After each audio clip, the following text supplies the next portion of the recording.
The G-Wade Podcast with Deacon Dirty. Again, because of the pandemic, how has that affected your church? How has that, what do you think, how has that affected church in general? Are we under the new norm of the church now? Is Zoom the new church? Absolutely. I think it's the wave of the future. I think we're able to upgrade, and we found out that there are more people online than actually going to physical church. On Easter Sunday last year, we had 100,000 people watching us at one time. Wow. In my church, I have a new church. We have, the most people we've had, maybe 500, mm-hmm.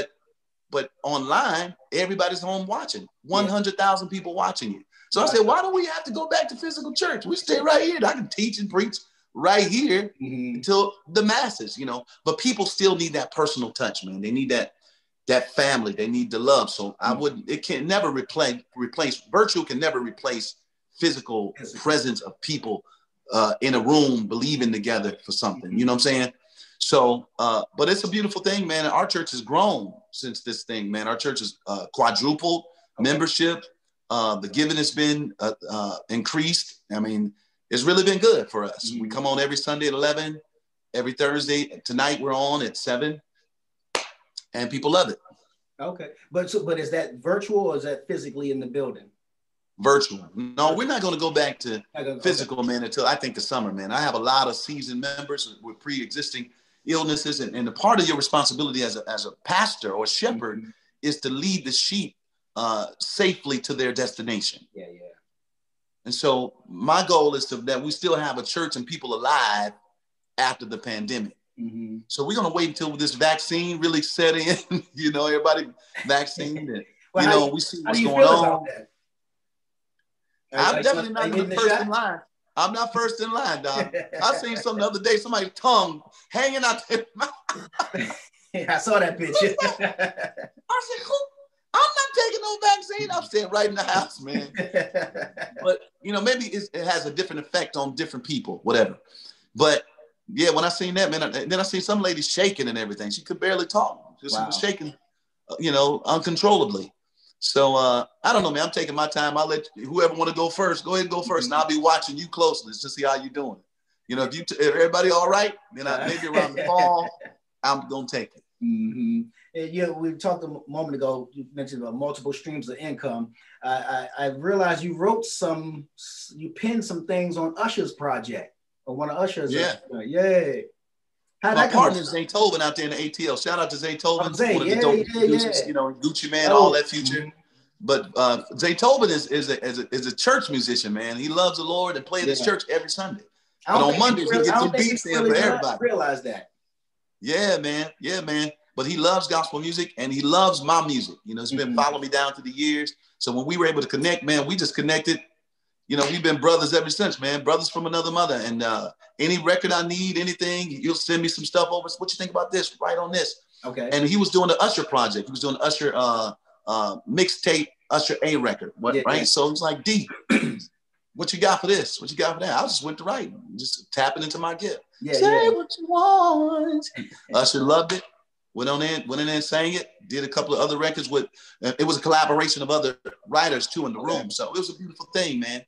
And was able to do that. And then after that, I wrote some other songs with Zay with a whole bunch of other artists. So hopefully those records will come out, whatever.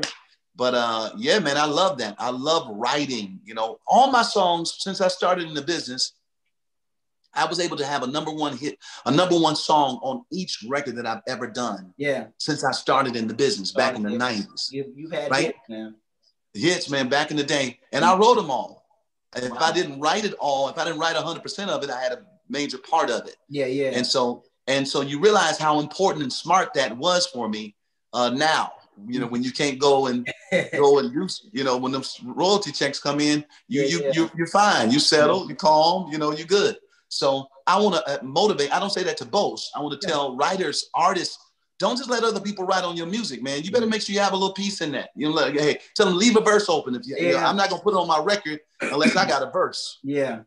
Because we learn from moments like this, I gotta have a check rolling in. I can't have all the money going to you, and it's on my record. It's on your record. Yeah. Yeah, man. Listen, anybody who write on my music, I gotta have a verse or a hook or a piece of it, a little piece. I don't have to take it all. I'm not going to take all your work, but if you want to be on my album, I understand the importance of having a royalty check come in for my family. I understand that. And I have only 10 slots on the record that I control. I can control, so I can put all my songs on there, period, because it's my record. Yeah. But if you have a song that I love and you wrote 100% of it, I'm saying, okay, can you give me 10, 20%? You take the 80. You know what I'm saying? Or you know what I'm saying? I'm not gonna take all of it, but give me a little piece, man, because I love this song so much.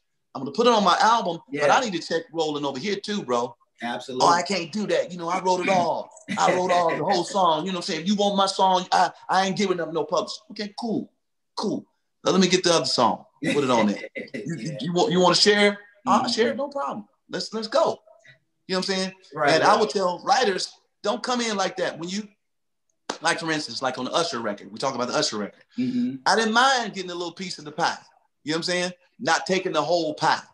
Put me in. Give me the percentage you're gonna get. Because if the record, we know Usher sells a lot of records. You're gonna sell records, yeah. Even if it's 5% on there, you getting the money. It's well over the gospel royalties that you get. You know what I'm saying? You know what I'm saying? So I'm not gonna go in there. I ain't going in there tripping like I'm Dietrich Haddon, man. Y'all move out the way, man. Y'all know my track record. I wrote all these songs. I can write the whole record. Yes, I can write the whole record. But are you a team player? Are you about, making steps and strides in that world? You got to be smart. Yeah. You know what I'm saying? And would you encourage other gospel artists to do the same thing? Like, because I gotta imagine that the church is giving you backlash when they're hearing that you're writing on secular projects, or even I heard you singing the joint, the love song, the R&B joint to the married. Yeah, man. That's a hot joint, bro. For you and I. That's my song. That joint is hot, bro. I play that every Christmas Eve. The church has. That's in every rotation every Christmas Eve in my house. Yeah. What was the backlash? Did you get any? Well, it didn't come to me. If they were talking among themselves. Because you're not gonna come tell me that you ain't making love after you get done preaching and prophesying and having church. Right. You can sell that to somebody else, but you can't sell it to me. So they wouldn't dare come and talk to me about it. I'm gonna say, you're a hypocrite. Get out of my face. When you're ready to have a real conversation, we can have it. And then, but when you ready to make love, you playing all this other music. You know what I'm saying? You playing Genuine, phone it. Yeah. You playing all of it. So now I make love too. So I can't write a song that works for me. I'm a songwriter. I'm a singer. I want to hear my own song, my own love song. I want my woman to hear my own love song. Yeah. So, and the truth is, serenaded by you. Yes. I'm not going to play an Usher record when I can sing it too. I mean, you can have Usher in rotation, but I'm going to slide my song right in the midst of that while we doing what we doing. Exactly. And church folk, man, got to stop playing these games. And that's the reason why we've lost so many people from the gospel, man, from the church. We're not keeping all the way.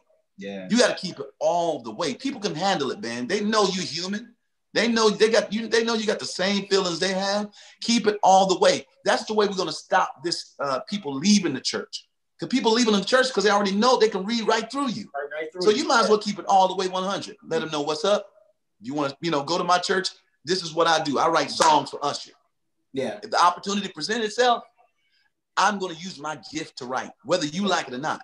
I'm not telling you can't work in the marketplace or at a bank because it's not churchy and it's not religious, or work or do whatever you're doing. Yeah. Because it's not Jesus all over it, plastered on the building. Yeah, yeah. You do what it takes to feed your family. That's your gift. Songwriting is my gift. Yeah. So you don't ask me not to, use my gift to feed my family. Yeah.